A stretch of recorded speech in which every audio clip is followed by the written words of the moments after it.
So in this video, guys, I'm going to go over dividing radicals. We'll start off with these three multiplication problems. And so this is going to lead into, or it's going to help when we start what we call rationalizing the denominator. If I do radical 5 times radical 5, that's going to give you the square root of, let me switch that up quick. The square root of 25, which that in itself is just 5.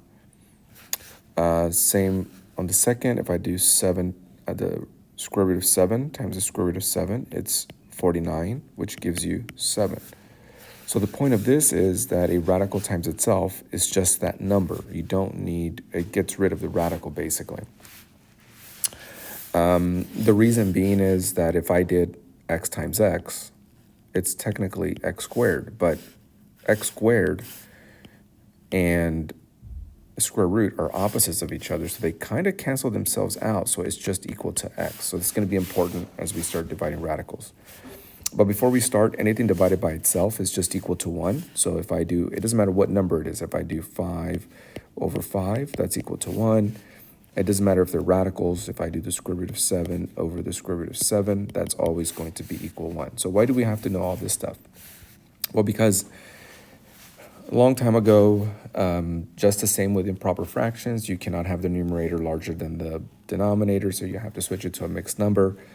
With radicals, you cannot have a radical in the denominator. So we want, well, in some places now they don't care, but for what we're about to do, we're not going to have radicals in the denominator as we move into our next unit. So to get rid of it, we're going to apply what we just did, this multiplication where you multiply a radical times itself, gets rid of a radical, and anything divided by itself gives you 1. We're going to use those two things here to get rid of it. So if I multiply the bottom by radical 2 and I multiply the top by radical 2, I'm not really changing anything because that's equal to 1, but it's going to get rid of the radical on the bottom. So on the top, that'll give you 6 radical 2, and on the bottom, that just gives you 2. We can reduce the 6 and the 2, though, so it's going to be important that you revisit your fraction rules. I can reduce 6 and 2. 2 goes into 6 3 times, so the answer is just 3 radical 2. This one here, we want to get rid of the radical on the bottom, so we multiply the top and the bottom by radical 3, so that gives you 5 radical 3 over 3.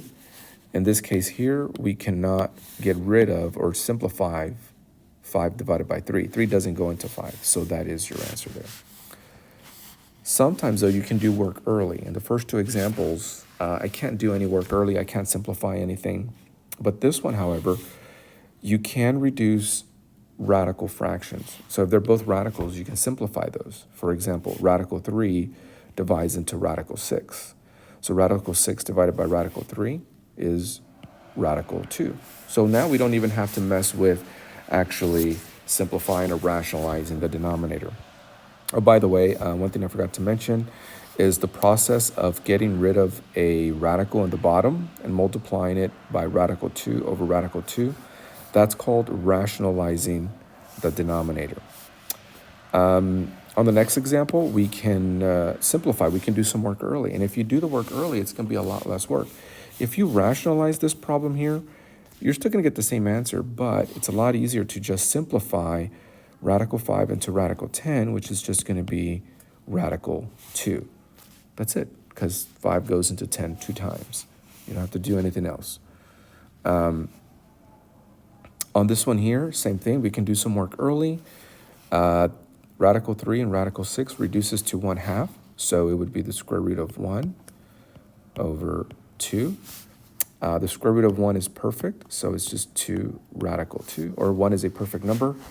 But we still have that radical 2 on the bottom, so we have to get rid of that. So what we're going to do is we're going to multiply the top and the bottom by radical 2. So that gives you radical 2 over 2 radical 4. And then this would be on top. So this would just be 2 times 2. So the answer would be radical 2 over 4. And then that's your answer. Just a couple of things here. that are not on the packet but are on your test, just know how to deal with something like this. If I have this, what you want to do is I'm going to keep this short for video's sake purposes. I don't want to make it too long. Just multiply straight across. Okay, so this would be the square root of 5. This would be the square root of 12. I can't reduce that, but now I have to rationalize the bottom. So I'm going to multiply the top and the bottom by radical 12. So this gives you radical 60 divided by 12. We can break down and simplify the radical on top, so we're going to simplify the square root of 60 just like we did on day 1. We can break down the 60 into 4 times 15. So this is your perfect square. That comes out. So that gives you 2 radical 15 over 12. I can now reduce 2 and 6. So this would be radical 15 over 6. And that's your answer right there. Okay, guys, so I hope that helps. Rewatch the video. If this is not enough, you're still lost, you need more help, please seek tutoring. If you missed the test, you are responsible and must take the test within a week, preferably, so we can get that taken care of. All right, guys. Again, if you need more help, come to tutoring.